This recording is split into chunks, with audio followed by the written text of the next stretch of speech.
Good morning, welcome back at Day Valley. Blowing an absolute gale. There's lots and lots of fish on the surface. We've set up an intermediate line with a snake fly on, try and target a bigger fish later on. But at the minute we're just drifting a team of flies under the indicator. I've got a bloodworm, Apps bloodworm on a point, about 2 foot, 3 foot up from that. There's a Andrew Buffton's gasket buzzer that I've asked him to tie on a slightly bigger hook. And then on the top then there's a Stillwater cruncher style fly. So hoping to intercept some of these fish that are on the surface, and then get a few fish under the belt, and then maybe target some of the bigger fish that want to chase a bigger fly. So fingers crossed. Once we get into a few fish now, we'll get back to the action.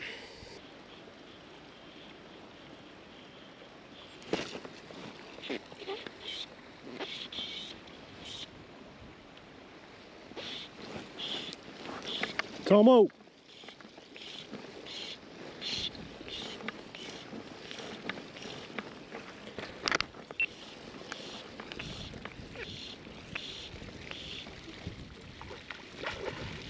Here we go, that didn't take long. Looks like it's taken the Apps bloodworm by the look of it. It's fighting hard as well. It's a nice fish, I think. Tom might do the honours for me now, hopefully.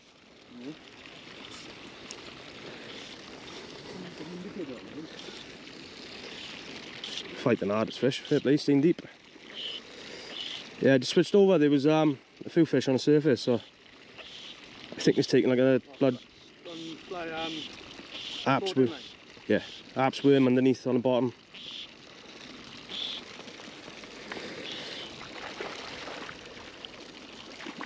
Didn't take long either, I was in quite close.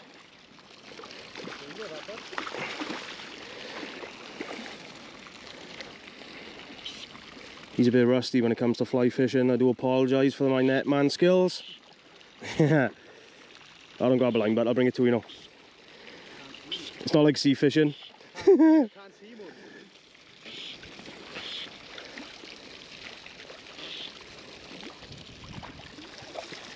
The net should go out a little bit further, I think.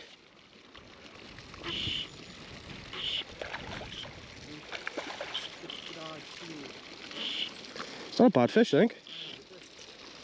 Yeah, on a bloodworm. So what we'll do now, get down and let's have a little look at our prize. Oh, look at that, listen. That's a cracking fish, that is. Let's get him on up and get him out. Definitely feel a change in the temperature on the water. The old Apps bloodworm underneath the indicator. That was relatively deep as well, that one was, so wet your hands.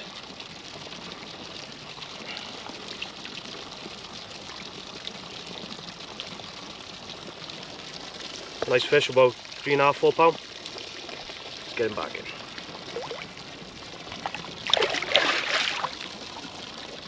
Get some more.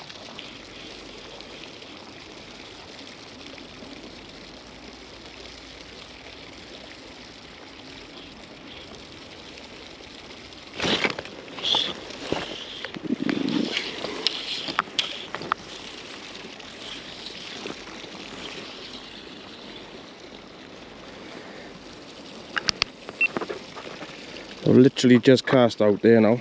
And had another bite straight away. So all I'm doing is casting that indicator out. It is a bit of a ripple on the water. So I'm just giving these flies a chance to sink, but also keeping that tight line and keeping my eyes on that indicator. Just in case anything wants to take it on the drop. Just correcting the fly line that's in the water. And it is literally slow figure of 8, and just keep your eye on that indicator. It was a subtle as it takes hours then. They must have taken it on the drop, and as I tightened the line back up, the indicator went. But that last fish was tight into the bank, that was, so don't be afraid to leave them in close. There's deep water in close as well, so that gentleman's hooked into a fish over there as well.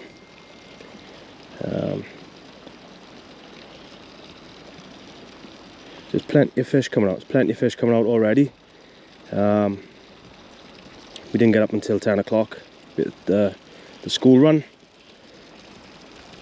but we've had a fish already, and Tom's had a couple of pulls on lure. So let's see, just twiddling flies back in here now. This is not my preferable style of fishing, but if this is how you need to catch the fish, then you do have to adapt. Always have it in the toolbox to adapt if needs be.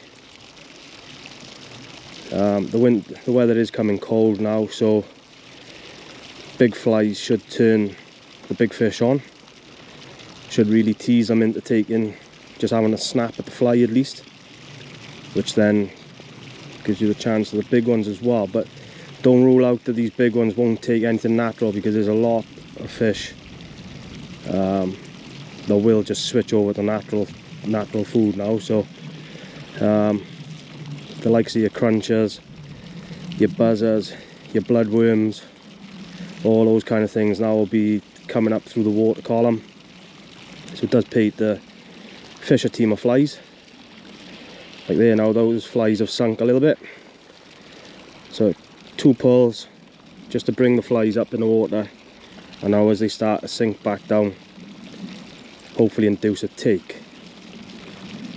If not, you might find that they want to take the flies more static, or as previously it was just a slow figure of 8 and keeping an eye on the indicator all the way in until you get a bite, because they can literally just nip at even the likes of a buzzer, and if you're not concentrating enough, you will miss these bites.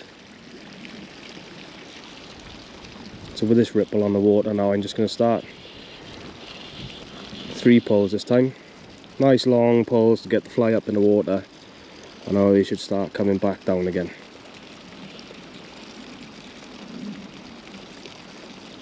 What I am trying to do is put a longer cast out and let it swing around in the wind, and hopefully just let the natural gust of the wind tow the line, just put that natural sort of movement in the flies. But now it's coming in close here now. I'm just going to tweak it in. There is the odd little patch of weed there, so if there's anything lurking in an ambush, you never know, it might just come out and take the fly. So always leave it hang for one last few seconds. I think we're in the bank of the weed there, yeah. So as I previously do, work the water in a clock face pattern and just see what fish you can pull out. The fish are going to be constantly moving with the weather, with the wind, with the food source. There is naturals on the surface. They look as if they're taking emergers, buzzers. So I've got it pretty much covered with the bloodworm and the cruncher and the gasket buzzer. We've pretty got it much covered, so if we get into any more fish now, we'll get back to you. There's a quick change of tactic here now. I've just taken the indicator off. I've still got the team of flies on. I've taken the indicators off because we got the ripple in the water there now. As soon as those flies have hit the surface, I've just started a fairly fast figure of 8, and the fish have absolutely annihilated this. I think it's going to jump now, maybe. Feels a decent fish. Staying down, staying strong.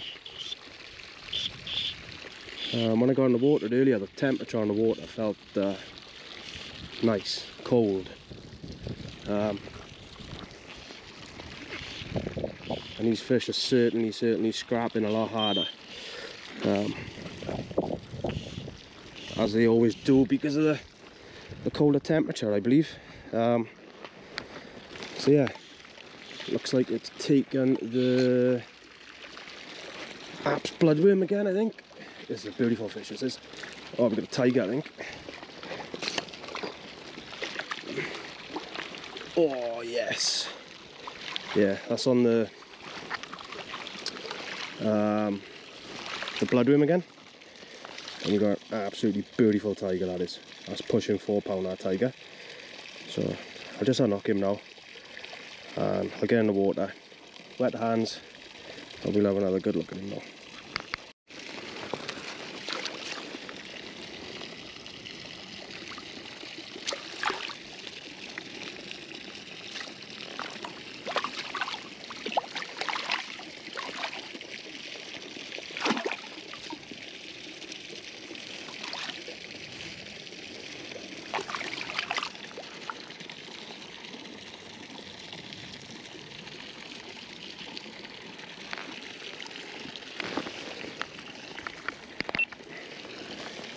As I say, always wipe the hands. This is a beautiful fish, this is. It's probably a PB tiger for me, that is. But I'm not going to mess about. And that looks very blue in the water to me, that does. I might have had another one of the blue strains of tigers. So let's get on to them. A good calculated idea to change up tactics a little. Let's see, taking the indicator off as soon as the fly hits the surface, because we got that little ripple there, and it is fish subsurface. There is a lot of fish. I see some good bow waves out there as well. So I've still got the Apps bloodworm on the bottom, gasket buzzer about another 3 foot up. And then on the top dropper then there's a Stillwater cruncher style pattern. And first cast there produced a fish, a beautiful tiger, which did look a little bit blue as well. I know Howard Morgan came down last week, and the one that he had, the tiger, was pretty much all blue. Electric blue with obviously the tiger patterns. That one there had a good flank of blue along his back, so I think I'm going to call that and say I've actually had one of those blue tiger trout. And I'm hoping the video will show it, because that was an absolute stunning fish. This is all I'm doing now. See, the indicator's off. You can give it 2-3 seconds to sink, but I am literally slow. Just teasing those flies back in the ripple. They're slightly down in the water column, but there is fish in the top 2 foot of water, I'd say. There's lots of bow waves, lots of big heads coming up, taking things off the surface. So maybe this might entice a few fish to take, and then we might give it a little go on the snake fly. Start pulling some big flies and hopefully pull out some big fish. So get back to you now when we're into a few more fish, hopefully. Purchased myself a nice new fly box. I've got at least 20 to 30 boxes in the house. They're just full of rubbish, most of it. But this is my go-to box now. Don't need to carry any of the boxes. I've literally put every single freshwater fly that I'd ever possibly need to use in this box. Got the good old OSG damsels. We've got the OSG Damsel Zonker. A nice big fat pink lure. Mr. Buffton's WKD black zonkers. Got some nice just big black orange zonkers. These are the snake flies, the OSG snake flies Mr. Buffton tied up for us, and the new Among Us pattern in a zonker. His booby pattern in this side. I think off the top of the head this fly box holds 1,000 flies, which I'll never ever need, but there's an assortment of buzzers, stalking buzzers, Pearly Daddy from Mr. Sid Knight himself, God bless. Apps bloodworms, say the apps is what I had my fish on earlier. Got some floating daddies, some floating bloodworms. We got the Frio Indicator bungs. There's some owl patterns, daddy patterns with the indicators built into them. Some red wolves. The OSG Daredevil bug. Some big fancy like Chernobyl ants, I think they call them. Supposed to be good for the carp. Tutti Frutti nog from Mr. Buffton. The OSG nog. Some stalking bugs from Martin Williams. Some fabs, the barks, crunchers, and some cormorant patterns. Some Watsits, some eggs, and I think that will literally cover for me for winter and the summer, and through autumn, spring. That will cover all the seasons for me. So the box is not cheap to start off with, but once you've got it, it's nice and durable. It's hard wearing. I think you'll ever need another one. It does actually stand on its top as well. Perfect addition, especially with Christmas not too far around the corner. If it's something you fancy to put on your little list for Santa, it's a good purchase. So that's about it now for today. Managed a nice rainbow and a nice tiger. There's the bigger version of Mr. Buffton's gasket buzzer. He's tied up for me. And the fly that done the damage today was a nice apps worm. The rainbow I was slowly figure of 8 retrieve under an indicator with the team of flies, and the fish took it quite close to the bank, and a lot of fish high up in the surface, so I decided to take the indicator off and just fish them free lined, just slow figure of 8. As soon as that bloodworm hit the water and I started the figure of 8, tiger come in, smashed it. So tiger was about £4. Nice beautiful fish. Been tough, it hasn't been that easy today, but if you're willing to work for the fish, you will get them. And that's the one that done the damage for me today. So it's time to go and pick the kids up now. Thanks for watching, and catch you all on the next one.